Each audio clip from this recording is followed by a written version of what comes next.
Hello, my name is Renee Forty, and together with Megan Douglas, we will be discussing how to integrate learning in the classroom. What is integrated learning? When considering this topic, Murdoch 2015 defined integrated learning as a pedagogical approach combining different disciplines and encouraging cross curricular thinking.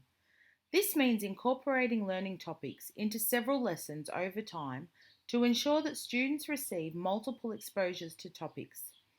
Using integrated learning in the classroom aims to provide our students a more holistic and interconnected understanding of knowledge and skills. Murdoch 2015 stated that integrated learning helps students develop critical thinking skills and prepares students for real-world challenges that require cross-disciplinary knowledge and skills. When students can make connections between various disciplines, such as reading and writing, they can transfer their skills and knowledge between subjects. This helps students develop a more comprehensive understanding of complex issues and problems. There are three branches of curriculum integration: the interdisciplinary, which covers models used within single disciplines, the multidisciplinary and the interdisciplinary, which is models used across several disciplines, and the transdisciplinary approach, which is models used both within and across different subjects. The connected model is a part of the interdisciplinary branch that Fogarty discussed in 1991. The model states that learning happens in many settings and can be used across different learning areas and in different lessons. This model allows educators to use various resources, collaborate in the classroom, and engage in interactive learning experiences. Using the connected model also allows educators to personalise learning pathways for students, as this model is used as an individual approach. This will enable students to pursue their interests while still being able to progress at their own pace. This model also allows global connections and perspectives, as it encourages students to look at the world from other people's points of view. This fosters a deeper understanding of global issues and cultural diversity. This model has adaptability and flexibility, allowing educators to change the learning to suit the student and their changing needs and interests. The connected model of integration links to Vygotsky's theory of social development, as it allows learning through interactions and opportunities for collaboration and social learning with peers, as stated by Mayer 2008. Mayer also discussed how Piaget and Bruner's theory of constructivism can be seen in this model, as learning can happen through environmental interactions and diverse experiences. Seaman and Downes' theory of connectivism allows for the use of technology to connect to the outside world and connect with other environments through technology, as discussed in the International Journal of Instructional Technology and Distance Learning in 2015. So, what would this look like in practice? When I think back to a Year 5-6 class that I was previously working in, they were able to integrate their inquiry topic of natural disasters into their reading, writing, and maths lessons. This was done by having students use newspaper articles for reading, highlighting and learning about the different text features. The writing unit instructed the students to write 3 pieces of work around natural disasters. This included a narrative story, an article, and a persuasive piece of work. The maths lesson then had children measure the angles of an earthquake-proof structure that they had built from toothpicks. All these lessons gave the students multiple exposures to the inquiry topic throughout the day, which allowed the students to have a deeper understanding. Park 2008 discussed several benefits and limitations associated with the connected theory. Some advantages are that it encourages collaboration, educators can provide a more personalised learning experience for the students, technology can be integrated into the lessons, and the classes are adaptable and flexible to meet student needs. However, the limitations are that there are coordination challenges for educators, and there may be difficulties when using this method for assessment. Educators may also notice a digital divide between the students regarding the children's abilities, and whether they can access technology outside of the school environment. There is also an increased risk of children getting distracted when using technology and working on topics of their choice. Overall, this method is to be used at the educator's discretion and what tasks they would feel it would work best with. I will now pass over to Megan to discuss the multidisciplinary model. Thank you for your time. Hi everyone, my name is Megan Douglas and I will be discussing the multidisciplinary model with you all today. The multidisciplinary model is broken down into several different approaches. I will be touching on the webbed approach today that falls into the multidisciplinary model. The multidisciplinary webbed model focuses on the different models that integrate learning. The webbed approach incorporates several different subjects, for example, mathematics, science, and English, and it integrates learning activities to tie in with each subject.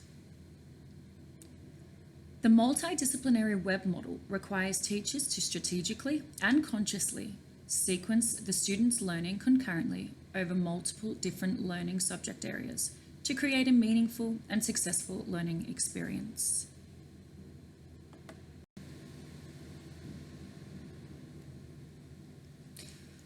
The multidisciplinary model links closely to two theories, one being the Siemens and Downs theory of connectivism. As outlined in the connectivism approach, students can incorporate different technology throughout their learning experiences that helps them tie together the learning of that topic. True to the connectivism learning approach, students build their knowledge through combining different learning materials. This is achieved when one topic is introduced over multiple different subjects. Combining the knowledge they have gained throughout all subjects allows students to gain a deeper understanding of the topic. The other theory that the multidisciplinary model links closely to is Vygotsky's theory of constructivism. As mentioned by DeVries 2000, when following a constructivist learning theory, it is understood that students incorporate newly learned information to their pre-existing knowledge. This is done throughout the multidisciplinary web model by incorporating the knowledge they have learned from one subject about a certain topic to their pre-existing learnt knowledge. The constructivist theory also encourages learners to build their knowledge throughout collaborative learning, which can be seen all throughout multidisciplinary learning in the classroom. Here displayed is an example of this method in practice. The inquiry is for a science lesson, and that inquiry is the life cycle of a plant. Students learn about the life cycle of a plant through discussion and then partake in an experiment where they plant seeds in soil and plant some seeds in cotton wool.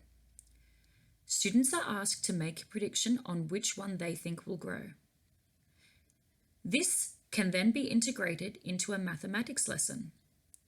The teacher can ask the students to take a survey of the class and then ask each student to make a graph to show the other students' predictions.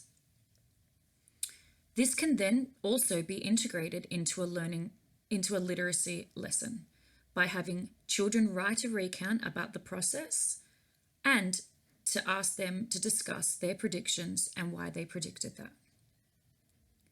As you can see, the original inquiry flows easily and seamlessly throughout all of the subjects.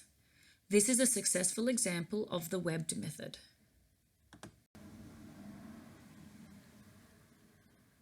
There are benefits and limitations that come with multidisciplinary webbed model. First, I will touch on some of the benefits. The webbed model promotes collaboration and teamwork. Students are encouraged to discuss and collaborate their knowledge to help further each other's understanding.